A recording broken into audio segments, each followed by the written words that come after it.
ఇంతవరకు మీరంతా కూడా ఎక్కడికక్కడ లాలోచిపడి అమ్మేస్తున్నారు. ట్రాన్స్పరెన్సీకి రావాలి. ఆ ట్రాన్స్పరెన్సీ రావాలంటే ఓపెన్ ఆక్షన్ వేస్తేనే ఎవరు కావాలంటే వాళ్ళు పాడుకోవచ్చు. ఇప్పుడు ఆ ఓపెన్ ఆక్షన్లో ఎవరు పాడుతున్నాం? NMDC, even mining corporation of Andhra Pradesh, private, public అందరూ పోటీ పడుతున్నారు. పోటీ పడి మళ్ళీ వీళ్ళకి మైన్ ఇస్తున్నారు. ఇప్పుడు మీరు చెప్పినట్టు కేంద్రంలో 11,400 కోట్లు ఎవరి డబ్బులు? ఇది కేంద్రం డబ్బులే కదా. ఏదో ఒక విధంగా మీకు డబ్బులు ఇచ్చారు కదా. దానికి దీనికి సంబంధం ఏంటి? ఒక పాలసీ పెట్టుకున్నప్పుడు ఆ పాలసీని చేస్తున్నప్పుడు కాదు నా కోసమే పాలసీ మారుస్తామంటే ఎక్కడ మారుస్తారు? వాళ్ళు ఇది ఇప్పుడు వచ్చింది కాదు, సమర్థవంతంగా పనిచేయడం కోసం ఒక పాలసీ తీసుకున్నారు. ఇప్పుడు ఆర్సీఆర్ మిత్తలు పెట్టాడు. వాళ్ళకు కూడా ఓపెన్ మార్కెట్ ప్రకారమే ఇస్తున్నారు. ఆ ఓపెన్ మార్కెట్లో ఏ ఐరన్ ఓర్ అయితే ఇస్తారో అది కూడా వీళ్ళకి ఇస్తారు. ఎందుకు మనం కంపీట్ చేయకూడదు? మనకు 20,000 ఎకరాలు మీకు ఫ్రీగా ఇచ్చాం. ఎప్పుడో పెట్టిన ప్లాంట్ ఇది. ఎందుకు మనం వాళ్ళతో పోటీ పడలేం? ఎందుకు కంపీట్ చేయలేం? That is the spirit you have to take. వాళ్ళకేది ఫేవరబుల్గా ఇవ్వడాలి కదా ఐరన్ ఓర్. వాళ్ళకు అట్లా ఇస్తారు, మనకు అదే ఇస్తున్నారు. ఇచ్చినప్పుడు సేమ్ రేటుకి వచ్చినప్పుడు ఎందుకు మనం కంపీట్ చేయకూడదు అంటా నేను. కంపీట్ చేయాలి. That is where I'm asking.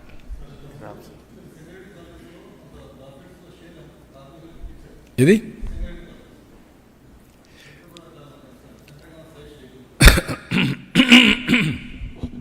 చాలా మోడల్స్ ఉన్నాయి. అక్కడ ఇచ్చింది అది డిఫరెంట్ అకేషన్. ఇక్కడ మెయిన్గా మేనేజ్మెంట్ రావాలి. తర్వాత ప్రాఫిట్స్ వచ్చినప్పుడు ఏం చేయాలని ఆలోచించాలి. అక్కడ నేను చేసింది అప్పట్లో దగ్గర 25 years బ్యాక్ అనుకోండి. 20 years back, 25 years almost all 95-2000 మధ్యలో చేశాను.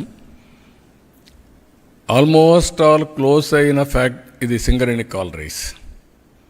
1,00,000 మంది ఉద్యోగస్తులు. 1,00,000 మంది ఉద్యోగస్తులు యూనిట్ క్లోజ్ అయిపోయింది. ఇంకెవ్వరు రివైవ్ చేయరంటే ఐ సెడ్ నో.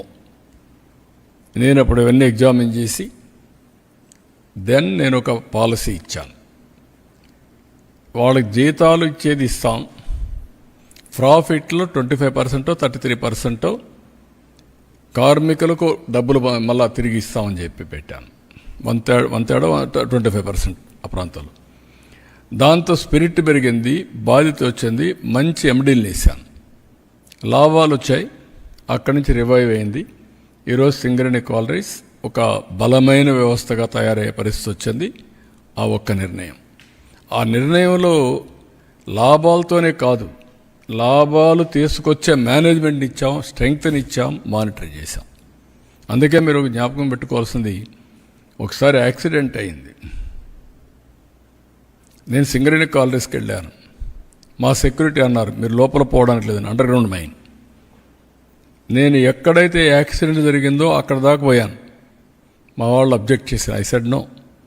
లేదు సార్ లూజ్గా ఉంది, ఏదైనా పడిపోతుందేమో, మీ లైఫ్ ఈజ్ ఇంపార్టెంట్, మీ సెక్యూరిటీ ఈజ్ ఇంపార్టెంట్ అని చెప్పి ఐ సెడ్ నో. నేను కాన్ఫిడెన్స్ క్రియేట్ చేయాలి నా వర్కర్స్కి. వెళ్తానని చెప్పి వెళ్ళి చూసి బయట వచ్చిన తర్వాత ఫస్ట్ టైం ప్యాకేజ్ ఇచ్చాను. అంతవరకు ఎవ్వరు ఇవ్వాలి. అప్పట్లోనే 25 lakhs ఇచ్చాను. That is how we revived. కాబట్టి ఇవన్నీ కూడా ఒక నమ్మకాన్ని కల్పించే అడ్మినిస్ట్రేషన్ కార్మికుల్లో కానీ అందరిలో ఇచ్చాం. అదే మరి దీనికి కూడా ఇంకా ఇన్నోవేటివ్ పాలసీస్ ఉంటే will work it out all policies చేసి ఫైనల్గా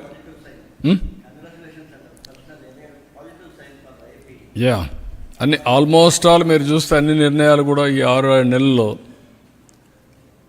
నిరాశ నిస్పృహల మధ్యలో కొట్టుకుంటున్నట్టు మనకి ఒక ఆశాజనకంగా కొన్ని నిర్ణయాలు వచ్చాయి. ఇది విశాఖపట్నం రైల్వే జోన్ అన్నీ కూడా ఇంకా రాబోయే రోజులు కూడా